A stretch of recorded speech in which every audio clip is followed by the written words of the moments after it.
नमस्कार. तर कसा गेला तुमचा FYBA सेमिस्टर 2चा कम्युनिकेटिव्ह इंग्लिशचा पेपर?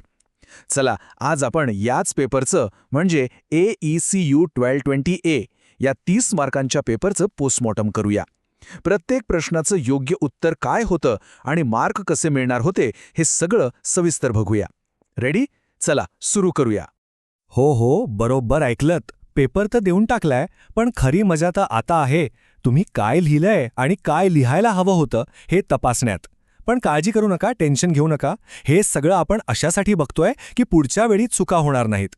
तर एकदा पटकन नजर टाकूया आपल्या प्रश्नपत्रिकेवर. सेमिस्टर 2 कोड होता AECU 1220A. एकूण गुण होते 30 आणि वेळ होती 2 तास. खरं तर वेळ भरपूर होती, फक्त ती नीट वापरता यायला हवी होती. आज आपण काय काय बघणार आहोत त्याची ही एक छोटीशी झलक. आपण प्रश्न क्रमांक 1 पासून सुरुवात करून एक एक प्रश्न व्यवस्थित समजून घेणार आहोत.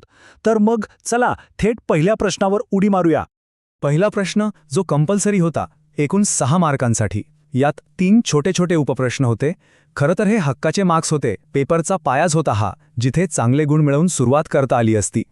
आता बघा, पहिला प्रश्न किती सोपा होता. मित्राकडून बाईक मागायची होती, फक्त 2 ओळींमध्ये. सगळ्यात सेफ आणि सोपं उत्तर काय? A. Can I use your bike for some time please? आणि मित्र काय म्हणेल? B.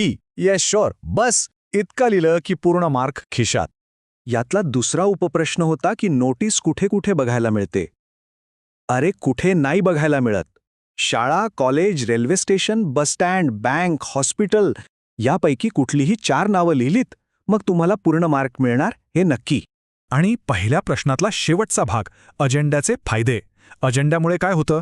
मीटिंगमध्ये काय बोलायचंय हे आधीच कळतं, लोकांची तयारी होते, वेळ वाचतो आणि महत्त्वाचे मुद्दे विसरले जात नाहीत. हे मुद्दे लिहिले असतील तर इथलेही मार्क तुमचे पक्के. चला आता पुढच्या प्रश्नाकडे जाऊया. तर आता आपण आलो आहोत दुसऱ्या प्रश्नाच्या A सेक्शनकडे. इथे 3 पैकी कोणतेही 2 प्रश्न सोडवायचे होते आणि प्रत्येकाला होते 3 मार्क. चला बघूया यात काय काय होतं आणि उत्तरं कशी लिहायची होती. पहिला ऑप्शन होता माय हार्ट लीप्स अप या कवितेची थीम सांगायची. विल्यम वर्ड्सवर्थची ही कविता आहे. सोप्या भाषेत सांगायचं तर कवीला निसर्ग बघून म्हणजे इंद्रधनुष्य बघून जो आनंद होतो तोच आनंद लहानपणीही व्हायचा आणि हाच निरागसपणा आयुष्यभर जपायला हवा असं त्याला वाटतं. ही कविता लक्षात ठेवायला एक सोपी ट्रिक आहे. लक्षात ठेवा, कवी कोण? William Wordsworth. महत्वाचे शब्द निसर्ग, इंद्रधनुष्य आणि बालपणीचा आनंद. आणि सगळ्यात फेमस लाईन कोणती? The child is father of the man. म्हणजे काय तर आपलं बालपणच आपलं भविष्य घडवतं. ही ट्रिक परीक्षेसाठी खूप कामाची आहे. दुसरा पर्याय होता NSS मीटिंगचे मिनिट्स तयार करण्याचा. आता इथे ना सगळा खेळ फॉर्मॅटचा आहे. शीर्षक, कोण हजर होतं, अजेंडा काय होता, मीटिंगमध्ये काय ठरलं आणि शेवटी आभार प्रदर्शन. हे सगळे मुद्दे व्यवस्थित मांडले की झाले. पूर्ण गुण मिळवणं येथे अगदीच सोपं होतं. ओके, आता येतोय सगळ्यांचा आवडता आणि सगळ्यात जास्त स्कोरिंग भाग, ग्रॅमर. इथे 6 प्रश्न सोडवायचे होते, प्रत्येकी 1 मार्कासाठी. चला एकदम फटाफट उत्तरं बघूया. हे बघा, टेन्सचे 3 प्रश्न. पहिलं, मोहन वॉज रीडिंग.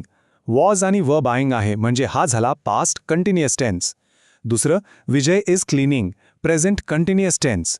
आणि तिसरं, मिहीर चार्ज्ड, क्रियापदाचं दुसरं रूप म्हणजे सिंपल पास्ट टेन्स. एकदम सरळ. आता प्रिफिक्स आणि सफिक्स नावावरूनच कळतंय. प्रिफिक्स म्हणजे जो शब्दाच्या आधी लागतो, जसं कनेक्टचं डिस्कनेक्ट. आणि सफिक्स म्हणजे जो शब्दाच्या नंतर लागतो, जसं काइंडचं काइंडनेस. सोपा आहे की नाही? आता या एका प्रश्नावर जरा खास लक्ष द्या. I dash live in Pune याचं सिंपल प्रेझेंट टेन्स करायचं होतं.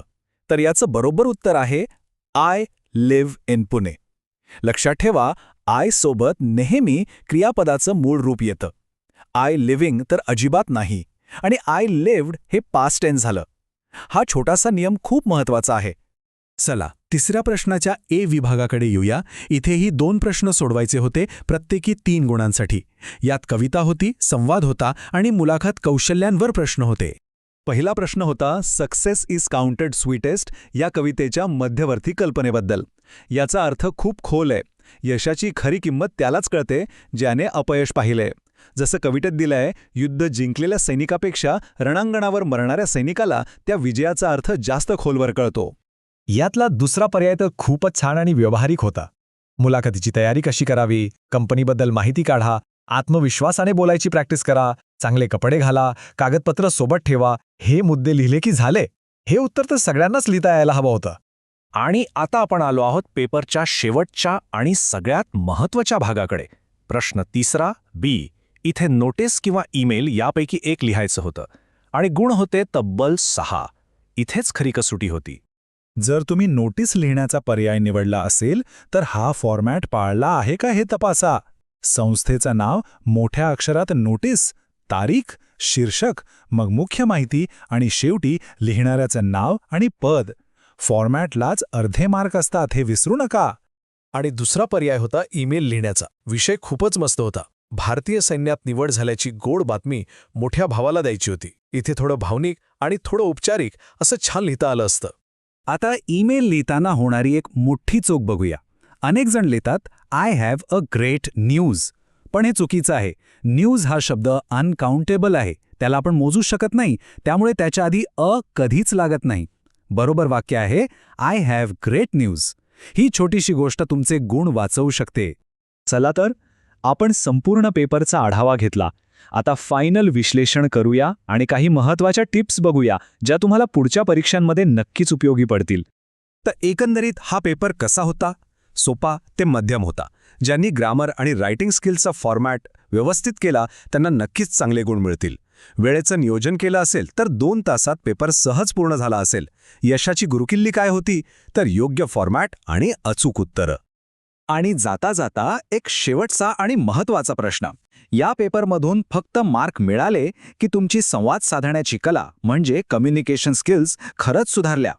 कारण या विषयाचा खरा उद्देश तोच आहे.